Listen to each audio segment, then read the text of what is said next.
So here we are. I'm going to do a short series on. I thought I would do things that stand in the way of growth, because we're always talking about things we've got to do and things we're supposed to do.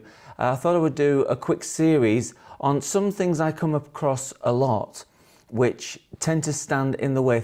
Typical things that I would say are getting in the way for people recovering and getting in the way of their growth. So I'm going to again keep these things down to about 10 minutes. I've got my little timer working.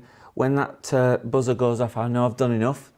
So the first one is number one of I think I'm going to do three, and the first one is going to be called choosing the softer option. So what stands in your way of growth in a big way is choosing the softer option. So again, you'll find that everything I say today connects and links in with the stuff that's on the website, the stuff that's on the blog and the podcast. Hopefully it's all very consistent and all starts to fit together for you.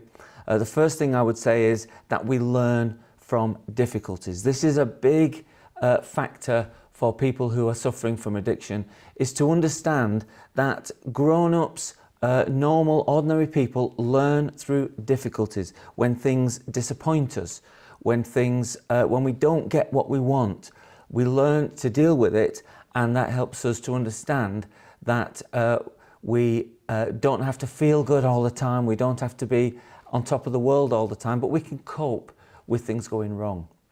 Now, in terms of things going wrong, for instance, it may be relationships in your life. Absolutely, families, partners, all kinds of people are disappointing you. They're not doing what you want.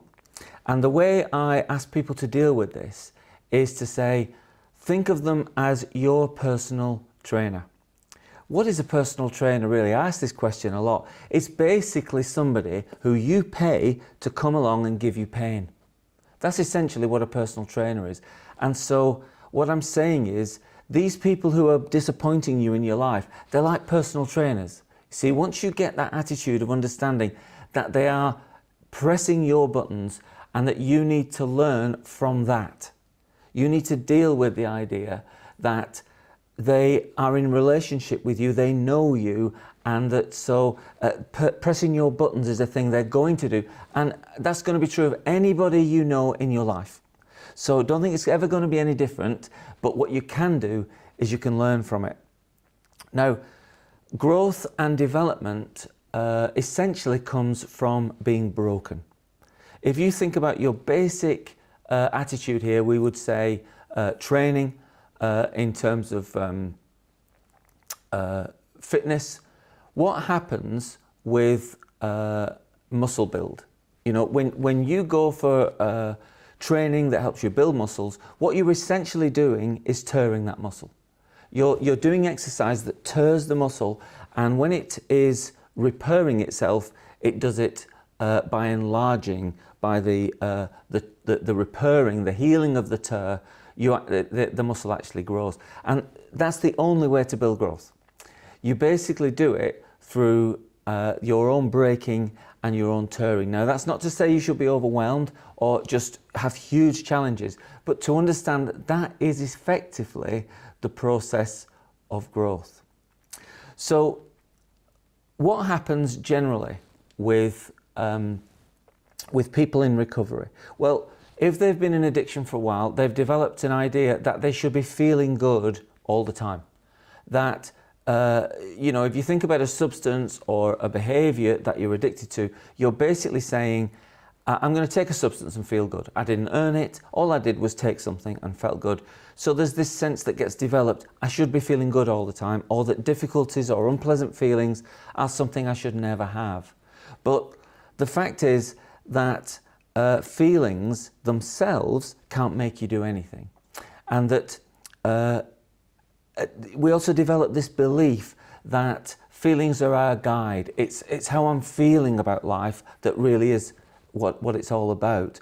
But all normal adults get up out of a warm bed, go onto a cold street to go to work because they know that's the right thing to do, that's the best thing to do, but they don't feel that good about it every day. Okay, so the idea that feelings are somehow guiding you in all things, that idea needs to be challenged.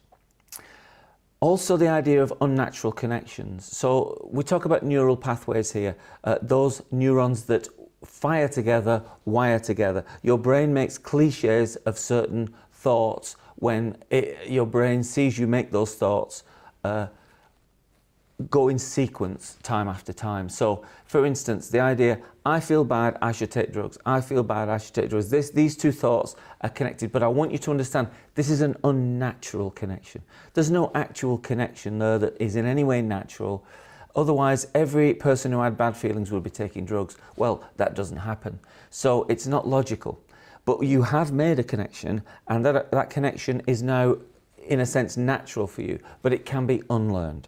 I just want you to get hold of the idea that there's nothing natural about that connection. That's just something that you have made over time. Now, the third little idea here in this podcast is the idea that all adults face hardship, disappointment, and failure. This is what grows us up. This is what helps us to understand. But there's a big difference between a normal brain and a normal adult and somebody who has that vulnerability, that predisposition towards addiction. And the difference is, I want you to picture a room. Now, this is the room upstairs, I call it. It's where we all live. It's this place between your ears, at the front, above your eyes, where all the words and pictures are, where your imagination is, where this is where we live effectively in this room upstairs. Now, the difference is that for the normal brain, that room doesn't have a door in it. It's simply a room whereby you tidy up your stuff. Any mess that's in that room becomes your responsibility to clean up because there's no one else going to do it and you can't leave. You are you, and that's the end of it. The difference is with addict brains that I have witnessed over many years is that there seems to be a door in that room called an exit. It's an exit door, and so when a person with that predisposition, when they take drugs or drink alcohol or act out in their addiction, they leave the room. If things get too messy, too difficult in that room, they can just up and leave. So what happens then is that they never clean up their own mess, or they develop a belief that I'm not supposed to clean it up. I'm just supposed to take my drug and drift off somewhere. So the lights are on, but there's nobody home. So it's this idea that we have to relearn. We have to help ourselves and get support in facing the idea that this is our mess and we have to clean it up. But the advantage that happens when we do that is not only do we start to mature like everyone else, we stop hiding things behind the couch or under the rug or deny that they exist, and our world just gets smaller and smaller because we can't even look at the room.